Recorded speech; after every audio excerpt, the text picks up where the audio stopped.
Oily ஸ்கின்னுக்கு வந்து cleansers சரியான இம்பார்ட்டன்ட். கிளீன் பண்றது, டபுள் கிளென்சிங் மேக்கப் போட்டுக்கிறீங்க, இல்லைன்னா சன்ஸ்கிரீன் போட்டுக்கிறீங்க, டபுள் கிளென்ஸ் பண்ணணும். இது எல்லாமே சரியான இம்பார்ட்டன்ட். ஸோ ஆயிலி ஸ்கின்னுண்டா ஃபர்ஸ்டா எங்களோட ஸ்கின்னை வந்து கிளீன் பண்றது.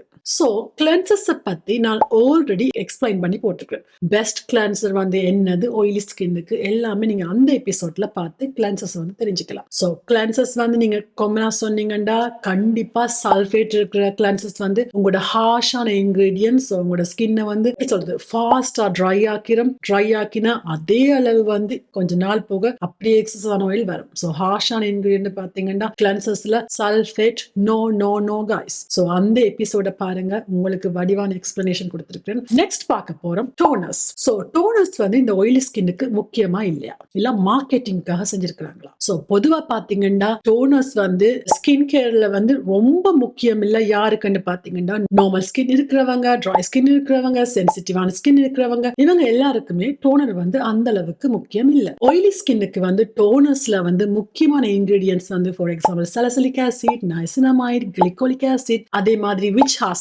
இதெல்லாம் இன்கிரீடியன்ஸ்ல இருக்குமா இருந்தா டோனர்ஸ் வந்து பிரயோசனமா இருக்கும். யாருக்கு ஆயிலி ஸ்கின் இருக்கிறவங்களுக்கு கிளென்ஸ் பண்ணிட்டு அதுக்கு பிறகு டோனர்ஸ் வந்து யூஸ் பண்ணலாம் ஆயிலி ஸ்கின் இருக்கிறவங்க. சோ எப்படி வந்து நீங்க டோனர் செலக்ட் பண்ணுவீங்க? நான் வந்து இன்கிரீடியன்ஸ் என்னோட ப்ரிஃபரன்ஸ் தரத்துக்கு முதல்ல நீங்களே பார்த்து செலக்ட் பண்ண போறீங்கன்னா பின்னாடி இன்கிரீடியன்ட் லிஸ்ட் பாருங்க, டர்ன் அண்ட் லேர்ன். அதுல பாருங்க நைசினமைட், கிளிகோலிக் ஆசிட், சாலிசிலிக் ஆசிட், இதெல்லாம் 1 இருந்து 5 இன்கிரீடியன்ஸ்க்குள்ள இருக்குதா இருந்ததுன்னா டன் நீங்க வாங்கலாம். அதுலயும் வந்து பர்சன்டேஜ்க்காக நீங்க புதுசா வந்து இப்பதான் ஸ்கின் கேருக்கு வாரீங்கன்னா திடீரென்று 10% போட்டீங்கன்னா இரிட்டேஷன் வரும். சோ உங்களோட பேரியரை வந்து டேமேஜ் பண்ணிடும். ஏண்டா சின்னதுல இருந்தான் போகணும். இல்ல இந்த ஃப்ரெண்ட் வந்து 10 யூஸ் பண்றாங்க, ஏன் நான் 10 யூஸ் பண்ணானே 10% யூஸ் பண்ணா என்னன்னு யோசிக்க வேண்டாம். அவங்களோட ஸ்கின் வேற, உங்களோட ஸ்கின் வேற. நீங்க எப்பவுமே ஸ்கின் கேர் யூஸ் பண்ணது இல்லையா கண்டிப்பா ஸ்மால் பர்சன்டேஜ் அதுக்கு பிறகு கொஞ்சம் கொஞ்சமா ஸ்டெப் பை ஸ்டெப்பா கூட்டுங்க. இல்லையா உங்க நேச்சுரலா இருக்கிற ஸ்கின் பேரியரை வந்து டேமேஜ் பண்ணிடும். யாரும் வந்து உங்களுக்கு சொல்றாங்க கண்டிப்பா டோனர்ஸ் எல்லா ஸ்கின் டைப்புக்கும் முக்கியம்டா, நீங்க வடிவா எக்ஸ்பிளைன் பண்ணுங்க அவங்களுக்கு. டோனர்ஸ் வந்து pH லெவலை வந்து பேலன்ஸ் பண்றது இப்ப பாத்தீங்கன்னா கிளென்சர்ஸ்லயே கணக்கு வந்துட்டுது. சோ அப்ப அந்த டோனரோட வேலை வந்து அங்க இல்ல. அதே மாதிரி போர்ஸ்